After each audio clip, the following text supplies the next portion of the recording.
안녕하세요. 평범한 개발자입니다. 오늘은 푸시 노티피케이션에 대해서 말씀드리려고 해요. 네 번째, 같은, 같은 내용을 네 번째 녹화하고 있습니다. 하다가 뭐가 끊기고 말이 꼬이고 뭐 이래서 다시 하고 있는데요. 엄청 지치네요.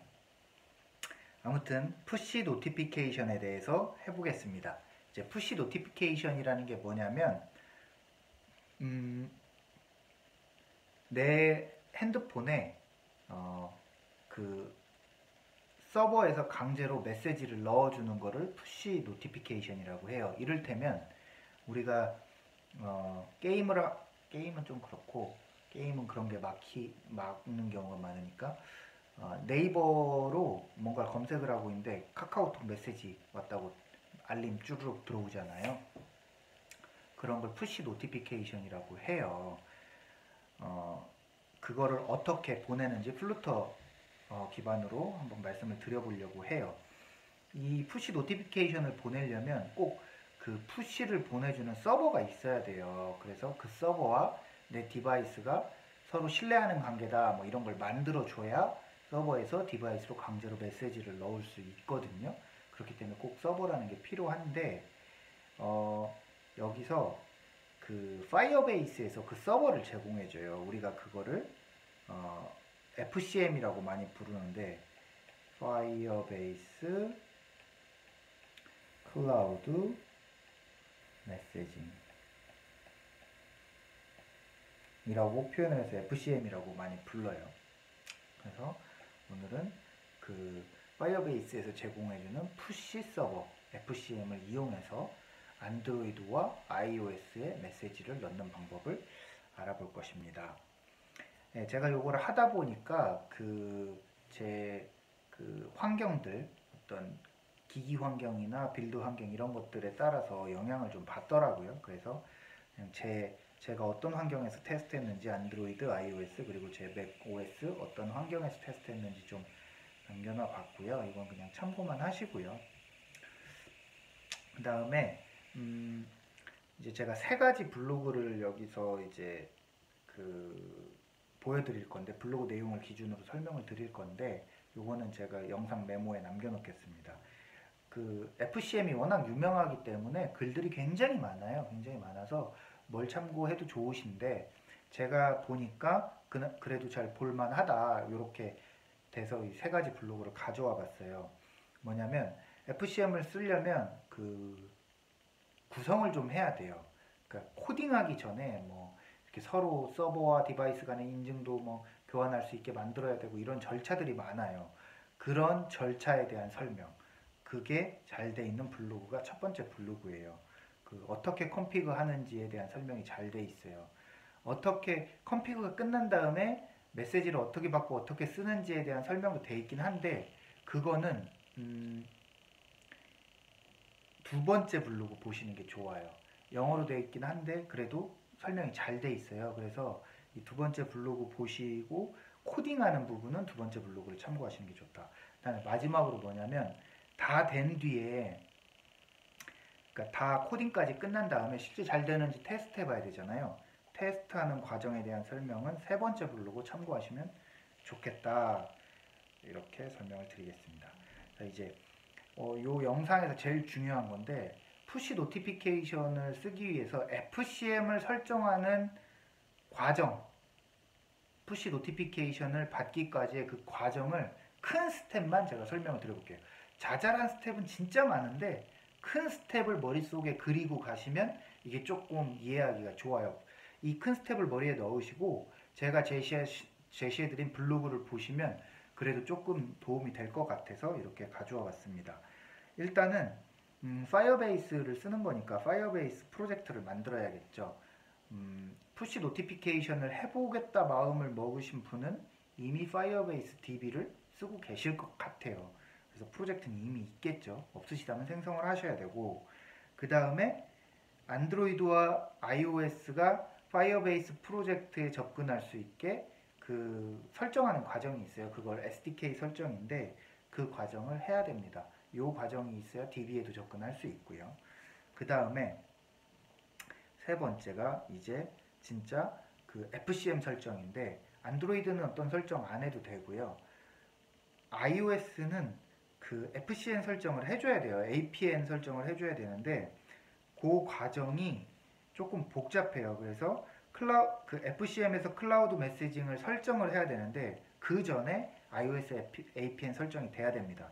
그래서 APN 설정을 어떻게 하냐? 일단은 개발자 센터에 등록이 되어 있어야 돼요. 신용카드도 등록하고 비용도 10만 원인가 내야만 애플 개발자로 등록을 하셔야 됩니다. 그 다음에 개발자 센터에 들어가서 아이덴티파이어라는 걸 만듭니다. 앱 아이디로 만들고요. 그 다음에 내 맥북 키체인에서 CSR을 다운로드 받습니다. 그 다음에 다시 개발자 센터에 가서 Certificate라는 것을 만듭니다. 네, APN 샌드박스 앤 프로덕션으로 만들면 됩니다. 마지막으로 개발자 센터에서 키라는 것을 만들어서 다운로드 받아둡니다. 그러면 APN 설정이 된 거고요. 그 다음에 다시 파이어베이스 클라우드 메시징 설정 창으로 와서 방금 받은 키를 거기에 등록을 해주면 APN 설정이 끝납니다. 이렇게 되면 이제 안드로이드에 메시지 보내는 거, iOS에 메시지 보내는 거 준비가 끝난 상태가 되는 겁니다. 이 APN 설정이라는 게 조금 복잡해서 제가 따로 한번 설명을 드렸고요. 다 설정을 했다. 그러면 이제 코딩 과정입니다. 그래서 코딩 과정은 두 번째 블로그, 제가 말씀드렸던 두 번째 블로그를 참고하셔서 코딩을 하시면 돼요. 그래서 파이어베이스 메시지 패키지를 추가하고 메시지를 어떻게 받고 알람을 어떻게 보여주는지 두 번째 블로그 참고하셔서 보시면 되고요. 코딩하는 방법까지 두 번째 블로그 보시면 됩니다. 그 다음에 이 코딩이 다 끝나면 테스트 어떻게 하는지는 세 번째 블로그 참고하시면 좋겠습니다. 그래서 테스트하는 방법까지 설명을 해주고 있고요. 그 블로그들 보시기 전에 FCM 메시지의 종류에 대해서 이해하시면 좀 나을 것 같아요. 이제 그 FCM 메시지는 크게 노티피케이션 메시지라는 게 있고 그 다음에 데이터 메시지라는 것도 있어요. 그래서 메시지를 보낼 수 있는데 노티피케이션 메시지라는 건 뭐냐면 딱 노티피케이션으로 성격이 정의된 메시지예요. 그래서 타이틀하고 바디라는 게 있어서 제목 그리고 내용 이렇게만 정의되어 있어요. 그리고 노티피케이션을 보내면 우리 앱들이 백그라운드에 있을 때 알림으로 자동으로 들어오고요. 포그라운드에 있으면 내가 설정한 어떤 메시지, 토스트 메시지라든지 이런 식으로 메시지가 동작을 하게 됩니다. 이게 노티피케이션 메시지고요.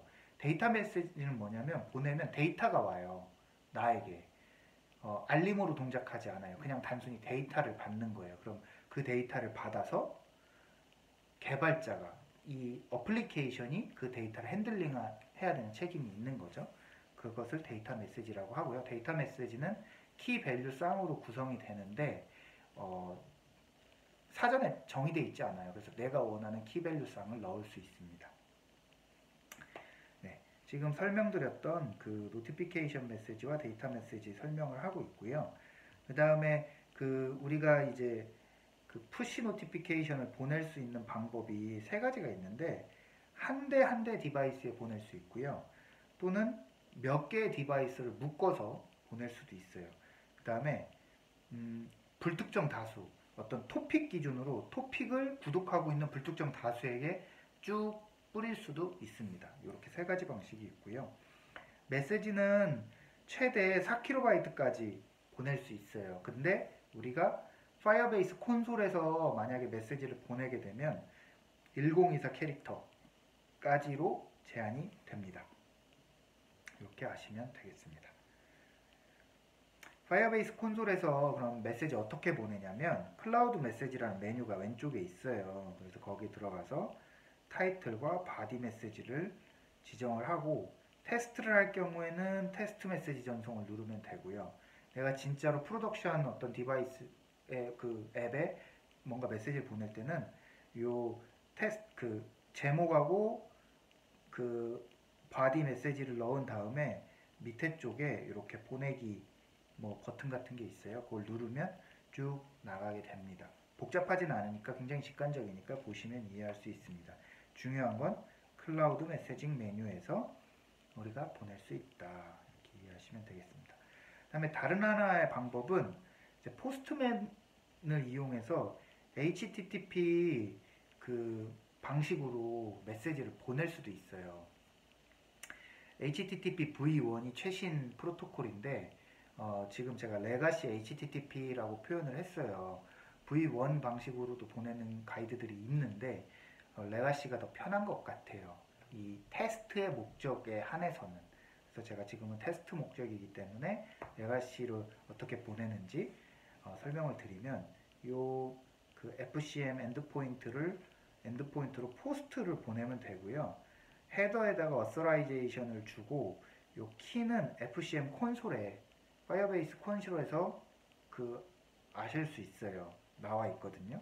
갖다 붙이시면 되고 제이선으로 이렇게 헤더에 넣어서 보내시면 됩니다. 노티피케이션으로 보내실 때는 이렇게 to 어떤 디바이스에 보낼지 이건 디바이스 토큰이에요. FCM 토큰을 적어서 노티피케이션 타이틀과 바디를 보내시면 되고요. 데이터로 보낼 때는 to는 마찬가지로 FCM 토큰을 적어주고요. 그 다음에 키밸류상 데이터 내가 원하는 만큼 아까 4kb였나요? 까지 적어서 보내면 됩니다. 볼까요? 네, 4kb까지 적어서 보낼 수 있습니다. 데이터 메시지를 보내게 됩니다. 이게 포스트맨 방식이고요. 다음에 보세요. 포스트맨으로 HTTP 콜을 통해서 메시지를 보낼 수 있다는 건 HTTP 콜을 할 수 있는 모든 어떤 방식이든 보낼 수 있다는 게 되죠.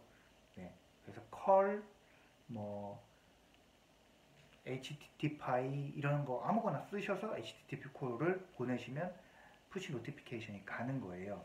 근데 생각을 해보면 내가 앱에 푸시 노티피케이션을 정기적으로 보내는데 포스트맨으로 맨날 보낼 수 없잖아요. 뭔가 관리 기능 통해서 보내고 싶잖아요. 그럼 관리 기능 구현해야 되잖아요. 그렇게 관리 기능을 구현할 때 그럼 백엔드 서버를 구현을 하고 관리 인터페이스랑 연결을 해놓으면 푸시를 마치 어떤 SMS 보내듯이 그런 기능적으로 보낼 수 있잖아요. 그걸 위해서 파이어베이스 어드민 SDK에서 지원을 해줘요. 뭘 지원을 해주냐? HTTP v1 프로토콜로 메시지 보내는 걸 다 사전에 구성이 되어 있습니다. 고로 우리가 HTTP v1 프로토콜에 대해서 많이 알지 못해도 그냥 어드민 SDK 설치해 놓으면 자동으로 됩니다. 네. 그래서 이것을 쓰셔라 이렇게 말씀을 드리고 싶고요. 구글 펑션즈 쓰면은 이 또한 매우 쉽게 아주 쉽게 구성을 할 수 있습니다. 그러면 만약에 백엔드를 구성을 해서 노티피케이션을 보내게 되면 어떤 모양이 되냐면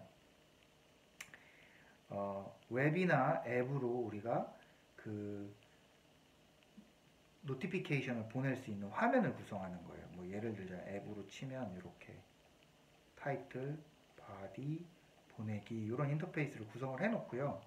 이걸 누르면 백엔드 서버로 이 데이터를 보내주는 거예요. 그럼 백엔드 서버에서는 이미 파이어베이스랑 인증이 되어 있죠. 어드민 SDK가 설정이 되어 있으니까 이 메시지를 이제 등록된 어떤 디바이스들에 보낼 수 있게 되는 거죠. 등록을 할 때는 토픽으로 보낼 수도 있다고 했잖아요. 그러면 이 어드민 SDK를 통해서 사용자 앱의 토큰을 받아와서 토큰을 구독 넣어주고 그 구독된 장비들 여러 곳에 한 번에 메시지를 보내면 되는 거죠. 네. 그러면 이 사용자 앱, 이건 플루터 앱이 되겠죠. 그럼 토큰은 플루터 앱에서만 알 수 있어요. 플루터 SDK, 클라이언트 SDK를 말하는 거예요. 여기서는 클라이언트 SDK에서 토큰이 딱 발행이 됐어. 그럼 그 토큰을 파이어베이스 DB에 올려. 그러면 어드민 SDK에서 그거 받아올 수 있죠. 그거를 내가 토픽에 구독을 시키고 요 메시지 인터페이스에서 들어오는 메시지를 그 토픽으로 보내주면 되는 거죠. 이런 식으로 구성을 하면 푸시 서비스가 구성이 되는 거예요. 네. 아까 포스트맨이나 파이어베이스 콘솔은 테스트 정도로는 쓸 수 있지만 실제 프로덕션 환경으로 쓰기에는 기능이 부족해요.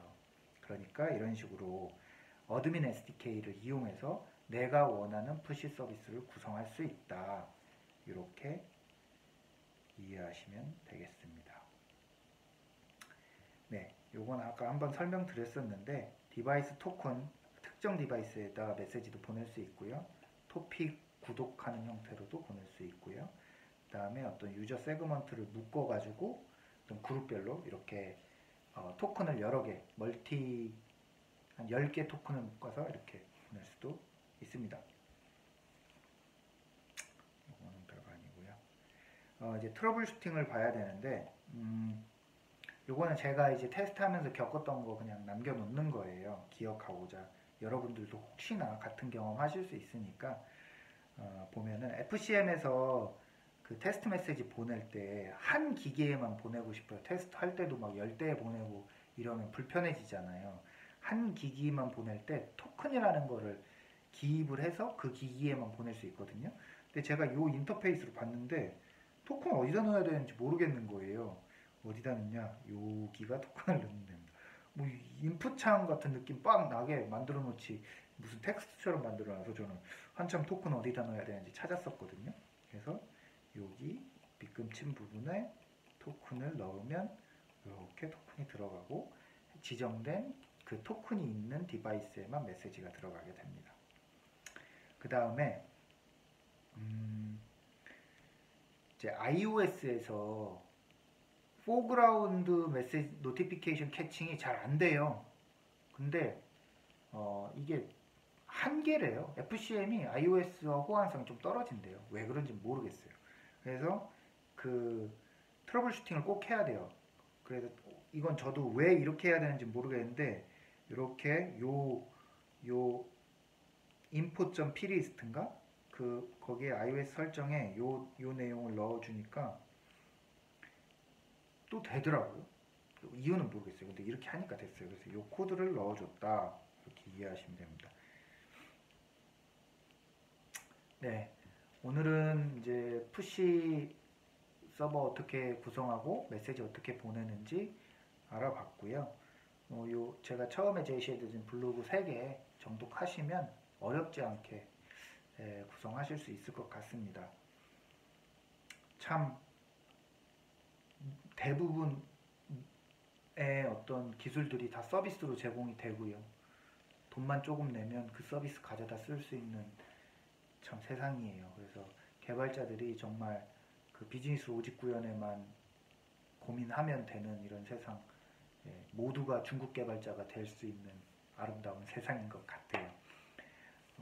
네, 여러분들도 푸시 노티피케이션 한번 해보시면 재밌으실 것 같습니다. 감사합니다.